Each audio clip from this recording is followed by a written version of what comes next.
पहले बहुत क्विकली एक इंट्रोडक्शन मैं आपको देती हूँ। Colour is one of the attributes of all the objects we see.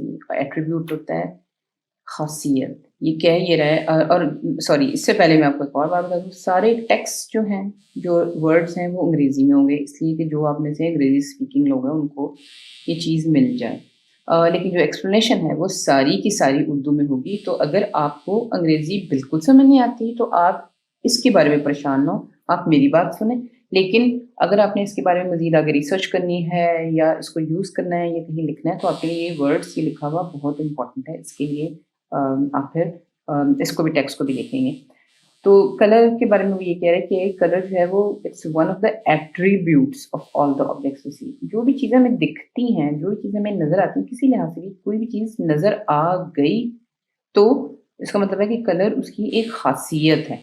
Attribute होती है ख़ासियत। मसलन ये चीज़ें आपको नज़र आ रही हैं। अब ये चीज़ें क्या हैं, इस चीज़ को छोड़ दें, ये असल में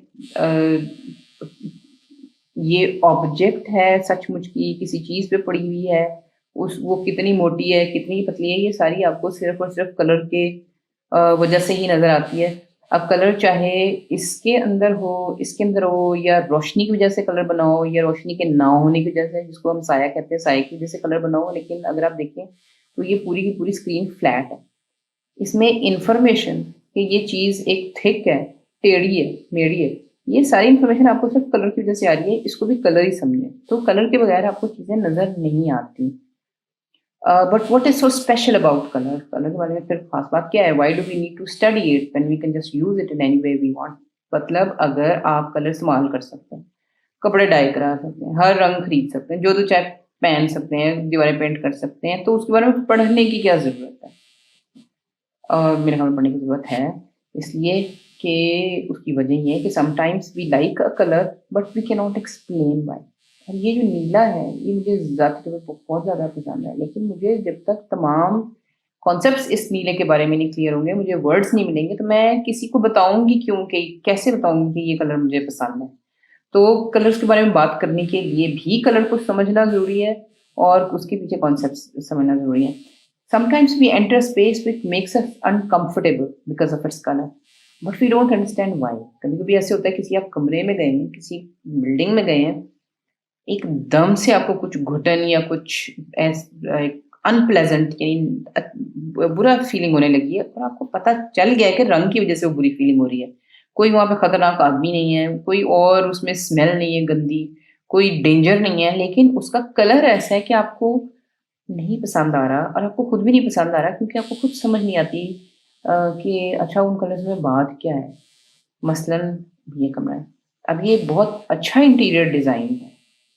लेकिन और अगर मुझे ये विज़िट करना हो कि मेरे किसी दोस्त का कमरा हो कि मैं जाऊँ, आधा घंटा बैठूँ, चाय कॉफ़ी पीऊँ, वापस आ जाऊँ, तो मैं ठीक हूँ, मुझे कोई मसला नहीं। लेकिन अगर मुझे उसको कहे कि मैंने यहाँ पे रहना है, तो मुझे बड़ा अनकम्फ़र्टेबल लगेगा इसलिए कि इस कमरे में बहुत अंधेरा है। अब ये भी मुझे समझ आ गई कि अंधेरा है, लेकिन क्यों अंधेरा है? अंधेरा इसलिए है कि इसकी दीवारें काली हैं। सारी जगहों पे ग्रे है, कोई भी जगह रोशन करने ही नहीं दी गई क्योंकि हर जगह पे डार्क कलर डाला गया है। इसका मतलब है कि कलर का कसूर है कि इस कमरे में थोड़ी-सी घुटन फ़ील हो रही है। इस कमरे में देख लें ये जस्ट द ऑपोज़िट है, लेकिन मैं इसमें भी नहीं रहना चाहूँगी। अब मुझे तो पता है कि क्यों नहीं रहना चाहूँगी, लेकिन अगर आप अ, कलर के इनके सारे कलर्स की ख़ासियतें नहीं समझते, ये नहीं समझते कि इनका तबीयत के ऊपर क्या इम्पैक्ट होता है, ये नहीं समझते कि इन रंगों का असल इस्तेमाल की मिकदार कितनी होनी चाहिए और कितने अरसे के लिए होना चाहिए और ये कलर अगर हमने ब्राइट ब्राइट लगाने भी हैं, तो वो कितनी जगह पे लगाए जाएँ, ये तो नहीं ना कि पूरा कमरा भर दिया जाए। अब ये कमरा रहने के लिहाज से कोई बहुत अच्छा कमरा नहीं है, लेकिन मैं बता सकती हूँ कि ये क्यों नहीं है। लेकिन जिस बंदे ने कलर के बारे में समझा या पढ़ा नहीं है, उसके लिए ये बताना बड़ा मुश्किल है। इसी वजह से ये चीज़ें आपको पढ़नी पड़ती हैं। Many times we don't like trendy colours, ये तो बड़ी कॉमन सी बात है कि फैशन में एक कलर आ गया और हमने यूज़ सिर्फ़ इसलिए करना शुरू कर दिया कि फैशन में बाकी सारे भी वो यूज़ कर रहे हैं। लेकिन हमें दिल में पता होता है कि ये रंग कोई इतना अच्छा नहीं है। लेकिन हम फिर भी वो यूज़ करते हैं क्योंकि जी फैशन इंडस्ट्री ने आपको कह दिया। लेकिन क्या आप बता सकते हैं कि क्यों नहीं आपको कलर वो पसंद है? अब ये हर एक ही कलर है मोर और लेस, लेकिन हर शक्ल पे ठीक नहीं लगता। या आपको हो सकता है आपकी शक्ल पे अच्छा लगता हो लेकिन ज़ाती तौर पे आपको वो पसंद ना हो, लेकिन अब वो आप बताएँगे कैसे कि इस कलर में क्या ऐसी बात है कि आपकी शक्ल पे अच्छा नहीं लग रहा? या आपकी शक्ल में कौन-सी ऐसी बात है कि जिसके साथ वो कलर मैच नहीं हो रहा? तो इसलिए आपको कलर टर्मिनोलॉजी, कलर कॉन्सेप्ट समझने की ज़रूरत है ताकि आप जब किसी को बताएँ तो उसको समझ आए कि आपको पता है कि क्यों नहीं वो चीज़ आपको सूट कर रही। This course will introduce you to the most important characteristics of color to help you see the true role of color in life. सबसे बड़ा मसला यही है कि आप देख ही तब सकते हैं जब रंग नजर आए। ब्लैक और वाइट भी रंग होते हैं। अगर आपकी दुनिया को ब्लैक एंड वाइट करते हैं तो आपकी इन्फॉर्मेशन आधी हो जाती है। अगर उस ब्लैक एंड वाइट को भी निकाल दें तो आपकी इन्फॉर्मेशन ज़ीरो है, यानी आपको कुछ नज़र ही नहीं आ रहा। इसका मतलब ये है कि आपकी ज़िंदगी में, हम सबकी ज़िंदगी में रंग का बहुत बड़ा रोल है, लेकिन उसका जो कंप्लीट रोल है वो समझने के लिए आपको इस तरह के कोर्सेज़ की ज़रूरत है ताकि आपको जो सबसे इम्पोर्टेंट कैरेक्टरिस्टिक्स है ना वो जल्दी-जल्दी बता दिए जा सकें। We will study the basics of following concept मतलब इस कोर्स में क्या-क्या चीज़ें कवर करी वो ब्रीफली बता रही हूँ। History of colour ordering systems, ये मैंने पहले भी थोड़ा-सा बताया कि कैसे पता चलेगा कि इस रंग को किस तरतीब में रखना है या इन रंगों को किस तरतीब में रखना है। तो ये तरतीब में लाने का जो साइंस है उसको आप कहते हो कलर ऑर्डरिंग सिस्टम, कलर में ऑर्डर किया। फिर नेचर ऑफ कलर, ये असलियत क्या है? कुदरती तौर पे है क्या? कुदरती तौर पे ये है कि ये पूरा आपका इलेक्ट्रोमैग्नेटिक स्पेक्ट्रम है।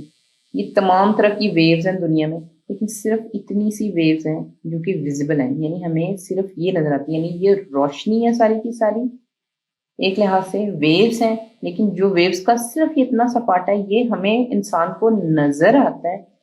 इसलिए हमें पहले ये समझने की ज़रूरत होगी कि ये क्या है, ताकि हम रंगों को समझ सकें, ये विज़न को समझ सकें। Perception of colour by human आई, आँख को कैसे नज़र आता है। अब वही जो छोटा-सा स्पेक्ट्रम था, वही सिर्फ़ आँख में जाता है और फिर दिमाग तक कैसे पहुँचता है, ये देखेंगे। ज़रा तस्वीर बुरी-सी है लेकिन कॉन्सेप्ट बहुत अच्छा है। बेसिक कलर टर्म्स कि टर्शियरी कलर्स क्या होते हैं, ह्यू क्या है, वैल्यू क्या है, कॉन्ट्रास्ट क्या है, हार्मनी क्या है, सैचुरेशन क्या है, टिंट क्या है, ये सारे कलर, ये सारी टर्म्स जो हैं, ये ज़रूरी हैं समझनी, जो कि इस कोर्स में आपको सारी समझाई जाएँगी। टर्म्स तो इससे बहुत ज़्यादा हैं लेकिन फिर भी। बेसिक बिहेवियर ऑफ कलर, कि बिहेव कैसे करता है कलर। अब ये और ये नीला एक ही है, लेकिन उसके पीछे कलर चेंज कर दिया तो इस कलर ने बिहेव करना फ़र्क कर दिया। इस कलर ने इस कलर को इम्पैक्ट कर दिया। ये बिहेवियर है, बहुत फ़र्क इस वजह से आपको बिहेवियर को पढ़ने की ज़रूरत है। अब ये लाल एक ही है, ये और ये पर्पल एक ही है, लेकिन आँख को ये नहीं दिख रहा। इसका मतलब है कि या ये कलर या ये कलर या ये कलर आपकी आँख को धोखा देता है, वो आपको कुछ और दिखाता है। फिर मटीरियल सोर्सेज़ ऑफ कलर, कि किस मटीरियल से निकलते हैं कलर। कई दफ़ा जड़ों से निकलते हैं, पौधों से निकलते हैं, पत्थरों से निकलते हैं। वो देख लेंगे। प्रोडक्शन ऑफ कलरिंग एजेंट्स, कि जो कलर के पेंट्स वगैरह बनते हैं वो कैसे बनते हैं। मसलन एक ये लकड़ी है जिसमें से ये तमाम कलर बारी-बारी निकलते हैं। अब हम ये भी हम देखेंगे कि किस तरह कलर्स की प्रोडक्शन कैसे होती है। फिर कलर्स की एप्लीकेशन कैसे है, कि आपने कलर लगाना कैसे है किसी चीज़ के ऊपर। अब ये सारे ऑरेंज हैं, लेकिन ये प्लास्टिक में और तरीके से रंग अप्लाई किया गया है, ये सिरेमिक के ऊपर किसी और तरीके से अप्लाई किया गया है, पेंसिल के ऊपर किसी और तरीके से लगा है। रंग एक ही है लेकिन लगाने के एप्लीकेशन के तरीके फ़र्क हैं। ये जैसे मैं पेंट करती हूँ तो मैं या कोई और पेंटर जो करता है वो पेंट लगाएगा कैसे, ये भी देखेंगे। लिविंग बीइंग्स में, यानी जानवरों में कहाँ से आते हैं रंग, फूड में कहाँ से आते हैं, पान, मिठाई, कैंडीज़।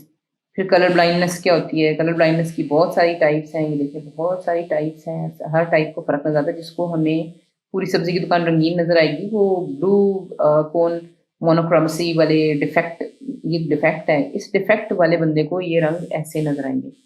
फिर मैंने पहले ही बताया था कि लुमिनेसेंस की टाइप्स देखेंगे हम, कि पत्थरों में, जानवरों में कैसे लुमिनेसेंस होती है। हमारी एनवायरनमेंट में रोल क्या है कलर का। अब ये इस जगह पे रहने वाला या इससे रोज़ गुज़रने वाले का दिमागी हालत थोड़ी-सी डिफरेंट होगी उससे जो कि रोज़ इसके करीब से गुज़रेगा, दोनों में रंगों का फ़र्क है। फिर हमने क्रोमोफोबिया पढ़ना है कि ये रंगों का खौफ। ये देखें कि इस किस्म के जो कोर्सेज हैं जो मार्केट में चल रहे हैं, ये इसकी प्राइस चेक करें। साइकोलॉजी ऑफ कलर सिंबलिज्म, ये लिमिटेड कोर्स है, प्राइस चेक करें। इसी तरह फुल प्रूफ कलर फॉर्मूलाज, इसकी प्राइस चेक करें। मैं आपको फ्री कोर्स इसलिए दे रही हूँ, मैं चाहती हूँ कि सीरियसली लोग एजुकेट हों, लोगों को मज़ा आए चीज़ों को पढ़ने में। तो देखते हैं, शुरू करते हैं।